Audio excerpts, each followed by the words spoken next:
아까 한 자릿수 수익 내는 분들이 좋아할 때 우린 두 자리를 내고 우리가 좋아할 때 어떤 분들은 세 자리를 내고 있다. 정말 단순히 시장 회복했어, 나 수익 중이야, 이게 중요한 게 아니라 다시 한번 앞으로 펼쳐질 수많은 투자 인생에서 우리도 세 자리로 갈 수 있는, 세 자리가 또 앞에 자리가 1이 아니라 2, 3이 될 수 있는 가능성.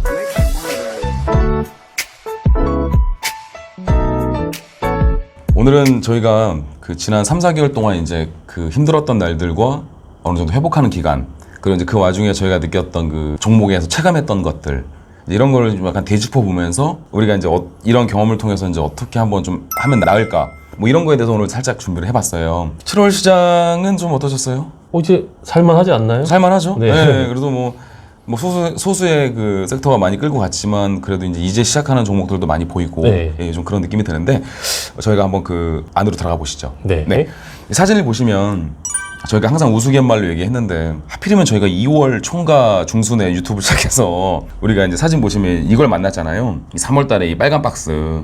이때 한창 방송을 했을 때 저희는 이제 그 시장의 복원력을 믿자. 물론 굉장히 힘들었죠. 네. 예. 단지 저희가 딱 하나 잘한 거, 헐값 던지지 않았다. 네. 예, 그렇죠.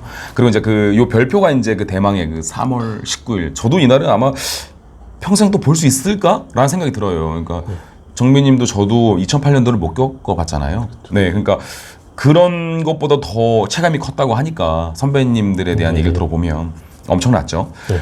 그리고 4월 달이잖아요, 이게 코스피 지수. 네. 어떠셨어요, 이때? 와, 그때 코스피 1000 떨어진다, 우리 다 끝났다 그거 많았죠. 한 사람들 있고, 네. 어떤 사람들은 좀 올라가니까 W 할 것이다, 쌍바닥 찍고 네, 올라갈 쌍바닥 찍을 것이다. 아직 안심하지 말아라. 맞아. 이런 사람들도 많고, 네네.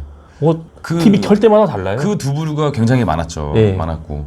그리고 또 5월이 됐어. 참 한 달로 보면 이게 별거 아닌데, 그렇죠? 네. 5월도 어떠셨어요? 뭐 내려간다, 아직 네. 방심하지 말아라. 실물 경제. 예, 뭐 계속 그 얘기 나오면서 네네. 기다려 봤는데 결국에는 또 살아나더라고. 그래서 살아났어요. 네. 그래 6월 달은 저희가 아마 지지난번 방송했을 때처럼 30일 동안 그렇게 많은 기사가 나왔지만 결국 보합이었다. 네. 참 이게 힘 빠지는 거였다 말씀드렸고. 그리고 이제 7월이 거의 끝나가는 요즘인데 약간 이게 5월 전과 비슷하기도 하고, 아까 말씀하셨던 것처럼 네. 조금 살아난 느낌이기도 하고. 네. 그러니까 이렇게 흘러온 것 같아요. 참 숨가쁜 뭐랄까 3, 4, 5개월이었던 것 같은데 저희가 이제 이 얘기를 한 거는 다음 페이지에서 한번 얘기를 해보시죠. 이게 그 코스피에 저희가 그 2018년도 1월 달 여기가 이제 그 반도체 슈퍼사이클이 끝날 때쯤 정점이 2600포인트 찍었을 때잖아요. 네. 그리고 이제 만 2년 동안 이 빨간 라인의 1번, 2번, 3번이 뭔지 아세요? 알죠. 네. 1번 미중무역, 2번 갑자기 일본하고 싸워요. 그렇죠. 네. 나 이게 끝인 줄 알았어요. 예. 네. 이젠 다 끝났다. 끝났다. 이제 다시 정상, 제 위치로 왔다. 자, 이제 가자 하는데 가자. 갑자기 코로나. 3번이 땅 터진 네. 거죠. 터졌고. 그러니까 저도 이 코로나 직전에는 올라가지 않더라도 횡보하지 않겠느냐. 저희도 다 그렇게 생각을 했었던 기억이 나요. 네. 그리고 이제 정말 생각지도 못했던 3번이 터졌고. 그러면 지금 이 녹색 박스, 첫 번째 박스가 이제 그 코로나 전에 박스 2200포인트 왔다 갔다 하는 거고, 지금 이제 여기 온 거예요. 네. 그러면 이제 아까 앞서 말씀드렸던 것처럼 소수의 그 코로나로 이제 그 섹터로 인해서 지수보다 훨씬 더 오버슈팅된 기업들도 많지만 아직까지 지금 이제 준비하는 기업들이 상당히 많다고 봐요. 네. 딱 시장 지수는 거의 그 자리에 온 거라는 거죠. 그러면 마찬가지로 저희가 상승할지 횡보할지 뭐 하락할지는 저희가 뭐 모르는데, 그럼 요즘에 미디어에서 가장 핫한 게 어떻게 생각하세요? 일단은 한국판 뉴딜 정책 160조가 나왔고요. 엄청나죠. 진짜. 네. 그리고 미국에서 5차 부양책 1000조 얘기가 나왔어요. 이게 나왔죠. 네. 나왔죠. 거기에 하나 더 유럽 경제 회복 기금이 극적으로 1000조가 딱 나와줬죠. 그러니까 이게 그런 것 같아요. 맞아요. 저도 이걸 보면서 그 코로나보다 더한 악재가 와도 인류는 이겨낼 것이다. 많은 앞선 투자자분들이 이런 말씀 하시잖아요. 그 이미 오픈된 악재는 악재가 아니다. 그러니까 코로나도 어느덧 이제는 이미 오픈된 악재로 가고 있는 형상이라는 거죠.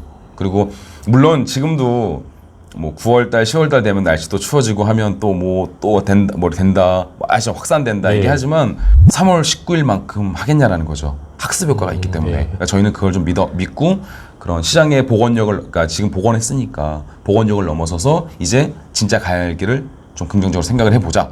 이렇게 좀 생각이 좀 들었습니다. 그럼 제가 잠시 다른 얘기를 하겠습니다. 제가 이제 앞서 이렇게 말씀을 드린 거는 그러면 그 코로나하고 미중 무역 전쟁, 일본 무역 분쟁을 겪으면서 엄청난 우리가 힘들었었잖아요.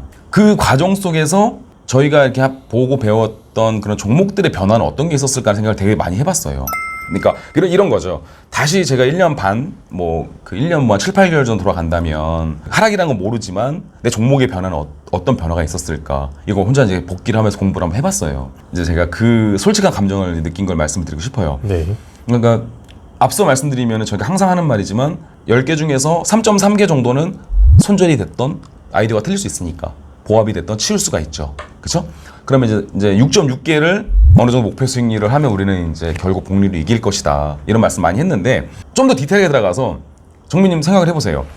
저희가 이렇게 올해 나름 지내오면서 그 수익을 냈던 6.6개를 돌이켜 보면 3.3개는 그래도 어느 정도 목표 수익을 냈어. 맞죠? 네. 근데 3.3개는 나름 만족했는데 더 날아가는 거야. 네. 그거 느끼시죠? 네. 예, 그거 공부하면서 느꼈던 것들. 이제 그 대표적인 그런 종목들. 그러니까 우리는 만족했다고 해서 팔았는데 엄청 초라해졌었던. 그리고 이거를 그때 그 시장과 대입했을 때 내가 얼마나 바보 같았는지에 대해서는 이제 돌이켜 보면서 한번 말씀 한번 드려보겠습니다. 네. 사진 보시면 이게 그때 저희가 공유했던 건데 이게 2018년도 11월 달이에요. 그러니까 미중 무역 터지고 이제 딱 그 순간 직후였던 거죠. 나이스 DNB. 뭐 그때 저희 간단하게 이렇게 얘기를 했을 거예요. 그때 뭐 세무대행이나 부가세 환급 세금계산서 발행 업무 등 되게 굉장히 좋은 기업이었죠. 그 당시 목표가가 얼마였냐면 대략 뭐 한 40에서 한 60% 만족했다. 이렇게 이제 저희가 7,400원일 때 분석을 시작했어요. 넘어가겠습니다. 이때 분석을 하고 나서 2018년 11월에 분석을 나서 이때 이제 한 35% 됐으니까 당연히 매도를 했죠. 네. 왜 저는 만족을 해요. 왜냐하면 목표한대로 딱 아이디어가 맞았으니까 네. 기분이 너무 좋았죠. 다음으로 넘어가겠습니다. 이 그림 보니까 어떠세요? 이런 거라는 거죠. 네. 제가 너무 초라해지는 거예요. 네. 지금 2018년도 11월 매수 저희가 매도했지만 그 1년 반 동안 이 안에 무슨 일이 있었죠? 지금 정민님 말씀하신 미중 무역 전쟁, 일본과의 싸움, 일본과의 싸움, 그다음에 대망의 코로나. 대만의 코로나. 근데 100%가 넘게 가 있네요. 저 같은 사람이 실력 안 되는 저 같은 사람이 30-40% 수익 냈다고 그때 자랑을 굉장히 많이 했어요. 맞죠? 그렇지만 제 하에 숨어있는 어떤 분들은 제가 아이고 또 좋은 물량 들어왔네. 위기 때마다 매수하면서 지금도 배당 받으면서 보유하고 있다. 이게 너무 무서운 거라는 거죠. 나이스 DNB는 특별한 종목도 아닌데 어떻게 이게 가능했을까? 다음으로 넘어가겠습니다. 네. 제가 말씀하시는 내용은 충분히 공감이 되시죠? 네. 다음 가시면 이게 이제 MC넥스 이거 기억나시죠? 저희 네. 예전에 2019년 3월 달에 조금만 톡방할 때 기억나시죠? 네, 기억나죠. 그때 잠깐 들어왔던 어떤 분이 이 MC넥스에 사활을 걸었대요. 그래서 저희가 좀 약간 웃었잖아요. 몰빵은 안 된다. 네. 근데 어쨌든 뭐 지금은 영이 닿지 않지만 근데 그분이 그렇게 얘기하고 이거 지금 기억나실 거예요. 네. 그러고 나서 제가 이제 그걸 금방 분석을 좀 했죠. 한 이틀, 3일에 걸쳐서. 그리고 이걸 저희가 그때 공유했어요. 네. 이때 카메라 2019년 3월 7일 스마트폰 출하량을 줄고 있으나 카메라에 대한 과거 이제 대비 2배 이상 뭐 이렇게 저희가 모듈 관련으로 했죠. 때가 15,000원 정도 할 때였네요. 그리고 목표는 이때도 마찬가지예요. 뭐 50에서 90%, 뭐 3, 6개월 정도 갖고 있자. 이렇게 저희가 공유했었죠. 넘어가겠습니다. 네. MC넥스가 그때 저희가 1월을 요 1번이 이제 3월 달 정도 2019년 3월에 사서 요 2월 정도에 기분 좋게 매도를 했던 기억이 나요. 아마 정민님은 그때 매수를 안 했던 걸로 기억은 해요. 맞죠? 네. 아마 저하고 이제 몇번 했었는데 기분 되게 좋았어요. 45%가 제가 40%가 매도했을 거예요. 엄청 자랑하셨죠. 많이 자랑했죠. 다음 넘어가겠습니다. 이게 뭐냐고요, 이게. 저희는 1번에 사서 2번에 자랑했는데 이거 지금 벌써 몇 프로 한 거예요, 이거 지금? 3배 갔다가 조정 들어가는데 지금도 기존 보유자는 저희보다 훨씬 숨어있는 분들은 갖고 있을 거라는 거죠. 네. 추세 안 깨졌잖아요. 네. 저 이걸 보면 느낀 게 MC넥스는 미중 무역 분쟁하고 일본 무역 분쟁하고 코로나 안 겪었냐라는 거죠. 이게 저는 이걸 보면서 느낀 게 내가 뭔가 잘못되어 있었구나. 제가 스스로 아직까지 그런 미중 무역이나 IMF 같은 걸 겪어보지 못한 주식 인생에서 너무 자만하지 않았나. 제가 너무 한심한 거예요, 진짜. 그냥 MC넥스나 그 외에 이런 종목들 아까 말씀 3.3개 중에 하나인 거잖아요. 네. 결국은 이런 게 간다. 자, 다음 넘어가겠습니다. 결론은 제가 마지막에 말씀드릴게요. 네. 마지막에 예시 하나만 더 드릴게요. 이거는 아마 이것도 2018년 11월에 미중 무역 분쟁 끝나고 나서 이제 원격 지원, 원격 제어, 뭐 아시아 뭐 1위, 세계 5위, 알소퍼트였죠. 1,900 60원 할 때였네요. 네. 이때 목표가가 50에서 200%였는데 네. 그때가 아마 제가 그때 85인가 90에 매도를 했어요. 네. 네, 넘어가시죠. 여기 보시면 이게 뭐냐라는 거죠. 이거 아마 이제 그 아임다 2에서 저희가 그때 코로나 한창일 때 한번 스윙으로 다시 한번 그 공유를 해서 네. 올리긴 했죠. 네. 했는데 뭐 그건 의미 없고 제가 그때 목표가 뭐 15%였잖아요. 그건 네. 의미 없고 결국은 저 같은 사람들은 실력 안 되는 저는 일본에 사가지고 6개월, 8개월 뒤에 80% 되니까 좋다고 판 거야. 근데 역시나 똑같은 거죠. 어떤 분들은 조용히 그런 거 다 받으면서 다시 그걸 반납하고 막 플러스 80에서 10% 돼도 의식 안 했다는 거지. 왜?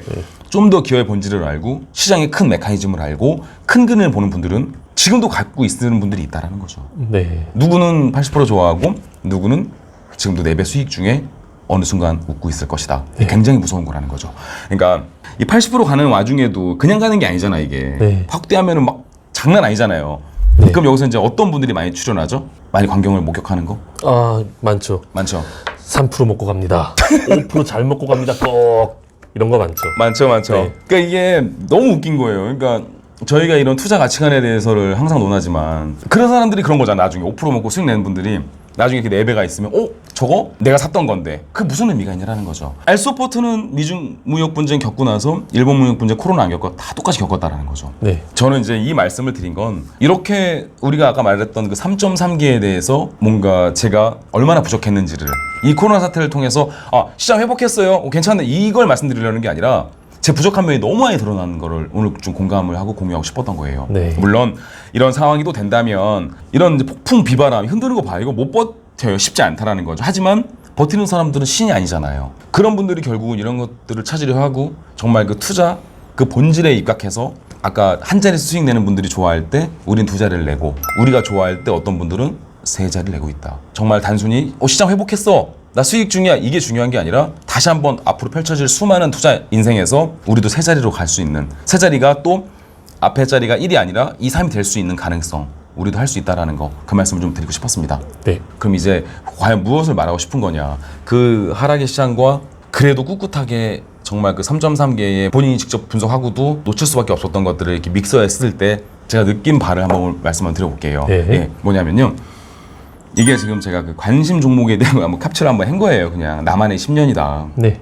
나만의 10년. 그러니까 저희가 항상 저번에 제가 항상 자주 말씀드리는 거지만 겸손하게 조용히 가치 투자로 수익 잘 내시는 그 분들이 있잖아요. 뭐 적게는 뭐 몇십억, 몇백억 조단위 굴리는 분들. 그런 분들 보면 3년에 몇 프로? 3년에 100%. 100%. 네. 딱 겸손하게 그 목표를 가시는 거죠. 네. 뭐 어떤 분은 분석만 6개월. 근데 우리는 듣자마자 바로 매수. 그죠? 물론 이제 저희가 그렇다는 건 아닌데 제가 말씀드린 건 뭐냐면 나만의 10년 펀드를 만들어 보자. 코로나보다 더한 악재가 와도 이길 수 있는 그 경험을 바탕으로 기업의 성장성과 수익성을 안정성을 분기마다 체크하면서 우리가 2,000개 중에 10개만 뽑아서 꿋꿋하게 최소 3년 목표로 가보자라는 거.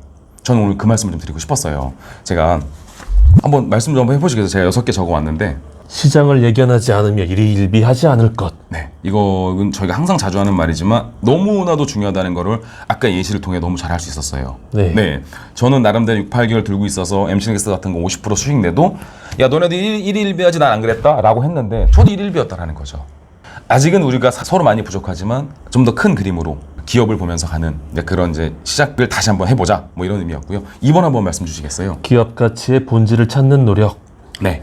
이걸 모르니까 저희가 알소포트하고 MC넥스하고 아까 그 BND 이런 거를 그냥 그 수익에 자랑하고 했었던 거예요. 세상 떠나갈 것처럼. 네. 지금 생각하면 너무 창피한 거야. 그거 이렇게 숨어 있고 싶고. 이해하시죠? 네. 네. 3번이 어떻게 되시죠? 종목은 6개에서 10개 이내로 최소 3년 이상 보유를 목표한다. 네, 맞습니다. 백화점은 안 된다라는 거죠. 백화점이라는 거는 이제 100만 원 갖다가 연습할 때는 다 사도 돼. 네. 한 주씩. 그 연습할 때고요. 그렇지만 2,000개 중에 10개. 대한민국 세상을 움직일. 하지만 내재가 지하에서 거래되고 있는 걸 노력을 해야죠. 네. 물론 저희 아임다 그런 방송에서도 그런 게 숨어 있기도 하고. 네. 이거 가능하잖아요. 2,000개 중에 10개? 글쎄, 그거 어렵지 않을 것 같은데. 네. 그렇죠? 자신이 좀 노력하신다면. 네. 그리고 4번 한번 말씀 주시겠어요? 분기마다 리밸런싱 및 테마로 엮어 급등할 때 매도하는 유연성. 네. 그러니까 그런 거죠. 그 분기면은 3개월이잖아요. 3개월마다 10개가 있는데 첫 번째 그런 게 있죠. 덜 좋은 주식을 팔아 더 좋은 주식을 살 수 있다. 하지만 또 사지 말고 빼고 사라는 거지. 네. 뭐 플러스 10이든 플러스 5든. 그리고 얘는 전혀 시장에 관심이 없던 애인데 갑자기 말도 안 되는 테마를 엮여가지고 갑자기 막 며칠 만에 180% 200%가 그건 보내주자라는 거죠. 그거는 비이성적으로 폭등한 거기 때문에 금방 이제 저희가 예전에 했던 인버스 같은 경우처럼 금방 제자리 오니까 그렇게 수익 줄 땐 나오자. 그렇다고 뭐 10% 15% 났다고 나오지 말고 이런 리밸런싱 할 수 있는 이런 유연성을 갖자. 무조건 나 무조건 3년 들고 있을 거야. 그거 아니라는 거죠. 네, 그렇게 생각하면 되고. 그리고 5번 말씀 주시겠어요? 각기 다른 섹터로 무장한다. 네, 맞습니다. 그러니까 택배가 잘 돼서 제지한 뭐 한솔제지 태림포장 이런 거 다 사라는 게 아니라 그렇죠? 대한민국 움직일 수 있는 큰 섹터는 굳이 저희가 말하지 않아도 굉장히 많잖아요. 거기서 뭐 여러 가지 방법이 있겠죠. 뭐 그 분야마다 시총 1위, 그냥 대장이라는 뜻이기도 하고. 그리고 시총 1위가 아니면 약간 방법을 바꿔서 돈 잘 벌고 있는데 2번 타, 3번 타자애들 아직 소외되어 있고 내재가 지하에 거래되고 있는 종목들. 그렇게 해서 다른 섹터로 무장을 하자라는 거죠. 네. 그래서 이번에 많이 보셨겠지만 지난 3, 4개월 동안 저희는 예전에 방송에서도 순환매라는 얘기를 되게 많이 했어요. 순환매라는 건 그거잖아요. 수소 가다 전기 가다 바이오 가다 전자전기 가다 계속 돌고 도는 거잖아요. 네. 그러니까 장세가 이제 돌고 도는 건데 그러면 이번 같이 한 섹터에 몰빵이 되어 있는 분들 저 소외감을 안 갖잖아요. 그거 이해되시죠? 네. 그러니까 나는 뭐 A라는 섹터 갖고 있는데 B만 자꾸 올라가고 있어. 소외감을 갖는다는 건데 네. 내가 그 10개 딱 2,000개 중에 10개 정도만 섹터가 다르다면 재밌잖아요. 오늘은 얘가 가네 네. 하면서 이렇게 설정할 수 있고 그 말씀 드리고 싶었고요. 이게 제일 중요한 겁니다. 6번 한번 읽어주시겠어요? 매달 소득의 5에서 15%를 적립식으로. 네, 맞습니다. 이게 가장 중요한 겁니다. 뭐 1억이든 2억이든 5천이든 상관없어요. 비율은 똑같고 1,000만 원이다 그러면 250, 300 정도는 항상 얘기했던 거. 현금을 놔두는 거야. 이거는 정말 위급이 아닐 때 안 쓰는 돈. 네. 뭐 대략 우리가 700이다 치자고요. 700이 있으면 10개면 종목당 70. 그러면 3분할, 4분할 하면 보통 뭐 20, 30 살 수 있고 할 수 있잖아요. 그렇게 해서 700을 그렇게 이제 아까 우리가 뽑아놨던 10개를 1차 매수로 싹 하는 거예요. 네. 그러면은 뭐 몇백이 있을 거 아니에요. 2차 매수 바로 하는 건 아니니까. 네. 그 돈은 놔둬. 그냥 그 돈은 출렁일 때마다 사주는 돈이고 네. 그 별도로 월급해서 이번 달 40이 좀 여윳돈이 있다. 그러면 10개 중에서 이번에는 어떤 걸 채워 넣을까? 예를 들면 10씩 4개 넣을 수도 있고 네. 22개. 이해되시죠? 네. 저는 그게 정말 답이라 생각을 합니다. 그렇게 하면 아까 저희가 서두 말씀드렸던 거 시장이 그렇게 흔들리고 힘들어도 알소퍼트 같은 좋은 기업 꾸준히 적립하고 어떻게 될 것 같아요? 그렇게 하면은 네. 세 자리 수익. 갈 수 있죠. 네. 갈 수 있습니다. 그러니까 저희가 아까 말했던 그 10개 중에 비어있는 3.3개를 채울 수 있는 힘. 네. 그런 걸 말씀드리고 싶었습니다. 그래서 이제 오늘은 저희가 이제 앞으로 그 힘들었던 시장, 그다음에 그 유례 없었던 그 코로나의 엄청난 폭락, 그리고 그 뒤에서 소리 소문 없이 조용히 갈 길을 갔었던 기업들, 그리고 다시 한번 이제 이런 게 오지 말란 법은 없잖아요. 하지만 그걸 우리가 다시 와도 내가 상대해 드릴게 할 수 있는 그런 생각관을 갖자라고 이걸 준비를 했고요. 앞으로도 우리 시청하시는 분들이 좀 더 현실적인 그 재밌는 내용으로 다시 또 준비하도록 해보겠습니다. 오늘 수고 많으셨습니다. 네, 감사합니다.